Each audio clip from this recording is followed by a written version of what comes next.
Aula de número 225, Palavra Poderosa.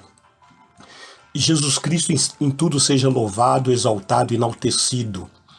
Através do Instituto Superior Formação de Guerreiros, vamos novamente estudar a Palavra do nosso Deus, sabendo que essa aula é parte integrante de um curso de Teologia Básico, em que todos os temas ministrados você poderá ter acesso através das nossas plataformas digitais. Siga-nos no Instagram, Palavra Poderosa Antônio Oliveira. Temos o nosso WhatsApp, mais 258 84 567 6067, ou você pode nos enviar um e-mail, oliveirasiloafrica@gmail.com. Eu sou o Bispo Antônio Oliveira e mais uma vez estamos juntos para estudarmos a Palavra do nosso Deus. Tomando uma parte introdutória que está em 1 Timóteo, no capítulo 5, versículo 2, está escrito: as mulheres idosas, como a mães, as moças, como a irmãs, com toda a pureza. Amados, nós devemos tomar muito cuidado. Quando estamos ministrando a palavra de Deus, quando estamos trabalhando na seara do Senhor, no reino de Deus, há necessidade de ter pureza, de ser puro, de ser santo, de ser irrepreensível. Longe do pecado, longe da contaminação, não dá para unir essas coisas, pecado, contaminação, chocarrices, brincadeiras, piadas. Não dá para dizer que está servindo a Deus e ser uma pessoa insinuante, ser uma pessoa malévola, ser uma pessoa que traz uma suspeita maligna. O tema que nós estamos abordando é Libertação Financeira 3, dentro de uma abordagem renovada. Estamos falando sobre como fazer um plano de vida. E a base que nós estamos usando está em Romanos capítulo 15, a partir do versículo 14 até o 33, que diz: E certo estou, meus irmãos, sim, eu mesmo a vosso respeito, de que estáis possuídos de bondade, cheios de todo conhecimento, aptos para vos admoestardes uns aos outros. Entretanto, vos escrevi em parte mais ousadamente, como para vos trazer isso de novo à memória, por causa da graça que me foi outorgada por Deus, para que eu seja ministro de Cristo Jesus entre os gentios, no sagrado encargo de anunciar o Evangelho de Deus, de modo que a oferta deles seja aceitável, uma vez santificada pelo Espírito Santo.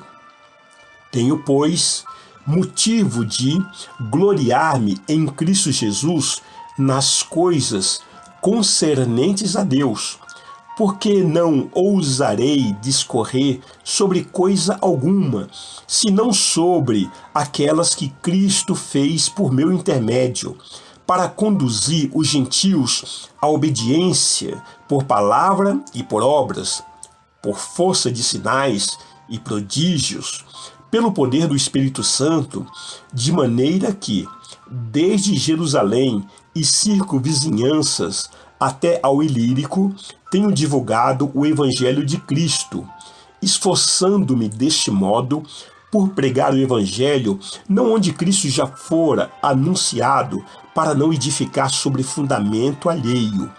Antes, como está escrito, hão de vê-lo aqueles que não tiveram notícia dele, e compreendê-lo, os que nada tinham ouvido a seu respeito. Essa foi a razão porque também muitas vezes me senti impedido de visitar-vos. Mas agora, não tendo já campo de atividade nessas regiões e desejando há muito visitar-vos, penso em fazê-lo quando em viagem para a Espanha. Pois espero que, de passagem, estarei convosco e que para lá seja por vós encaminhado, depois de haver primeiro desfrutado um pouco a vossa companhia.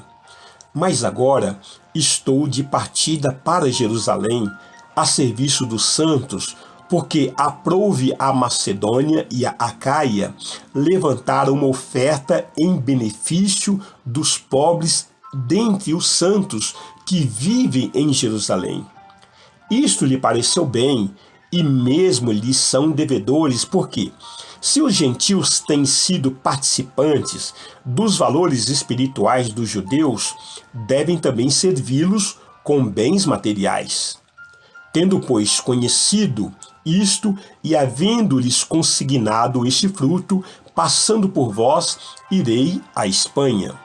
E bem sei que, ao visitar-vos, irei na plenitude da bênção de Cristo. Rogo-vos, pois, irmãos, por nosso Senhor Jesus Cristo e também pelo amor do Espírito, que luteis juntamente comigo nas orações a Deus a meu favor, para que eu me veja livre dos rebeldes que vivem na Judéia, e que esse meu serviço em Jerusalém seja bem aceito pelos santos, a fim de que, ao visitar-vos pela vontade de Deus, chegue à vossa presença com alegria e possa recriar-me convosco.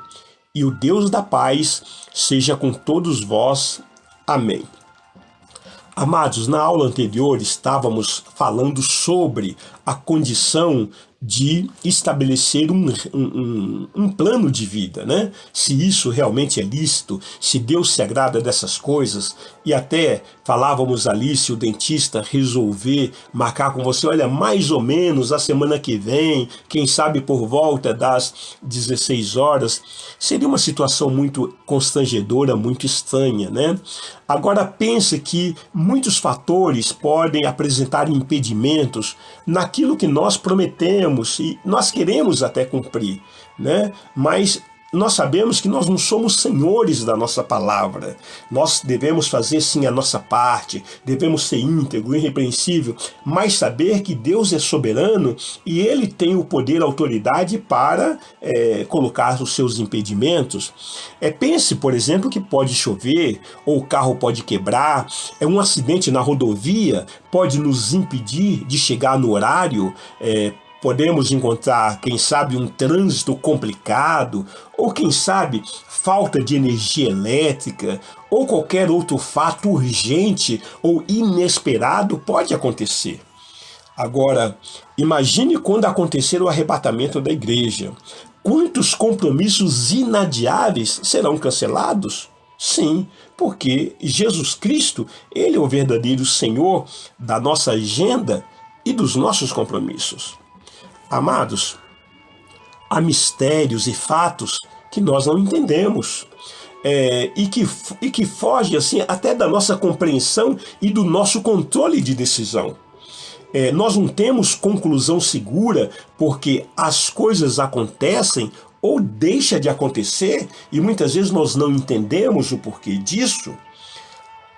Eu quero aqui pegar um exemplo. Há relatos de pessoas que escaparam do atentado do dia 11 de setembro de 2001, ali em Nova York, né?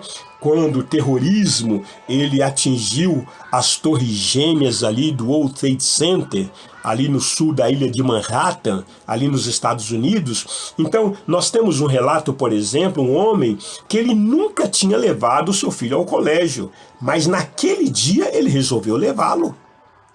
Um outro relato nos dá conta que um homem comprou um sapato novo e aquele sapato lhe ocasionou ali um machucado, um calo, né, nos seus pés, e ele teve que passar na farmácia antes para fazer um curativo. E aí nós pensamos, será que Deus, na sua grandiosidade, no seu trono, ele estava fazendo ali uma seleção? Olha, você vai para morrer no atentado. Olha, você não vai, você vai para a farmácia. Amados, uma coisa nós temos certeza, a nossa vida não está no nosso controle. Considere, portanto, a falibilidade dos projetos humanos. Os nossos projetos são falhos. Em Tiago, no capítulo 4, versículos 13 ao 16, nos deixa bem claro: atendei agora vós que dizeis, hoje ou amanhã iremos para a cidade tal e lá passaremos um ano e negociaremos e teremos lucros. Vós não sabeis o que sucederá amanhã? Que é a vossa vida? Sois apenas como neblina que aparece por instante e logo se dissipa? Em vez disso, devias dizer: se o Senhor quiser, não só viveremos, como também faremos isso ou aquilo. Agora, entretanto, vos jactais das vossas arrogantes pretensões? Toda jactância semelhante a essa é maligna. É o que o apóstolo Tiago está colocando. Veja o profeta Daniel, capítulo 4, versículo 17. Esta sentença é por decreto dos vigilantes, e esta ordem por mandado dos santos, a fim de que conheçam os viventes que o Altíssimo tem domínio sobre o reino dos homens, e o dá a quem quer, e até ao mais humilde dos homens constitui sobre eles. Então nós não temos como discutir a soberania de Deus. Ainda em Daniel, no capítulo 4, versículo 35, está escrito: todos os moradores da terra são por ele reputados em nada. E segundo a sua vontade, ele opera com o exército do céu e os moradores da terra. Não há quem lhe possa deter a mão, nem lhe dizer: que fazes?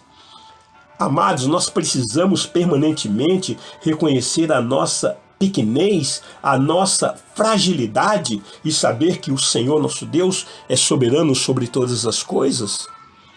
Ainda em Daniel, no capítulo 7, versículo 14, foi-lhe dado domínio e glória e o reino para que os povos, nações e homens de todas as línguas o servissem. O seu domínio é domínio eterno, que não passará, e o seu reino jamais será destruído.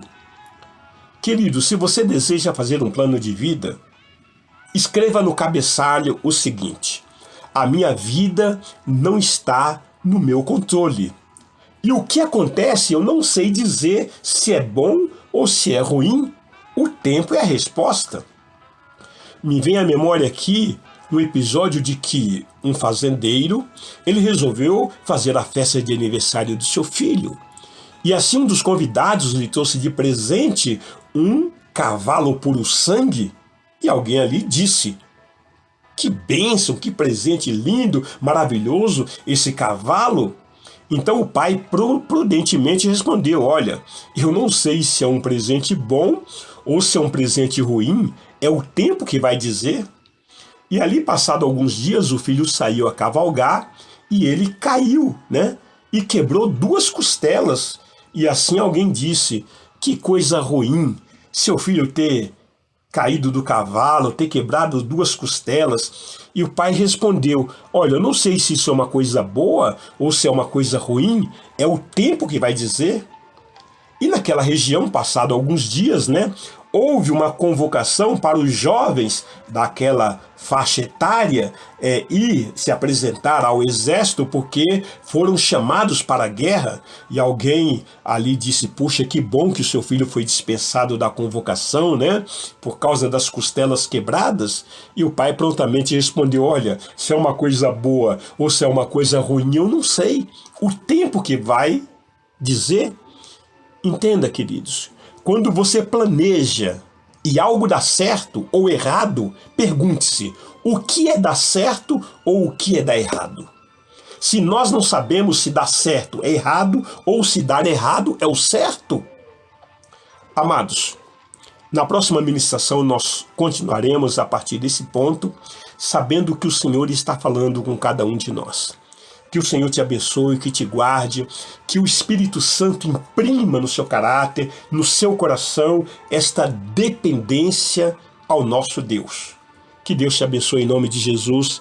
Até a próxima. Amém.